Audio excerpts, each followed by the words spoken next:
మేడ్చల్ జిల్లా కుత్బులాపూర్ పేట్ బషీర్బాగ్ పిఎస్ పరిధిలోని మల్లారెడ్డి అగ్రికల్చర్ యూనివర్సిటీలో అరుణ్ 19 సంవత్సరాలు అనుమానాస్పద మృతిపై ఏబీవీపీ ఎన్ఎస్యుఐ ఆధ్వర్యంలో ధర్నా. యూనివర్సిటీలోని ఫర్నిచర్ ధ్వంసం, యూనివర్సిటీ ముందు బైఠాయించిన విద్యార్థి సంఘాల రాస్తారోకో.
ఏమన్నా చెప్పారు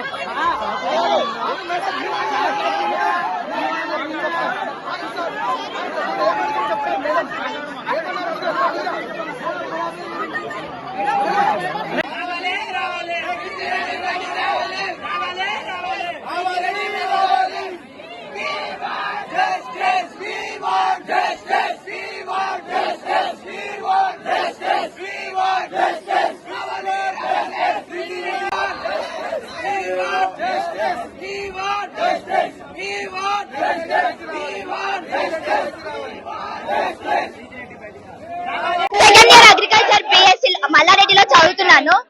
సో మేము ఏమంటారు, తను చనిపోయిన తర్వాత ఇప్పుడు కాయిన్ మింగి చనిపోయిందని ఆరోపణలు చేస్తున్నారు. మరి అది చాక్లెట్ చిన్న పిల్లలు చాక్లెట్ తింటానికి చాక్లెట్ కాయిన్ తిని చనిపోయిందని చెప్తున్నారు. ఇది ఎంతవరకు రైట్? మరి మీరే క్వశ్చన్ చేయండి.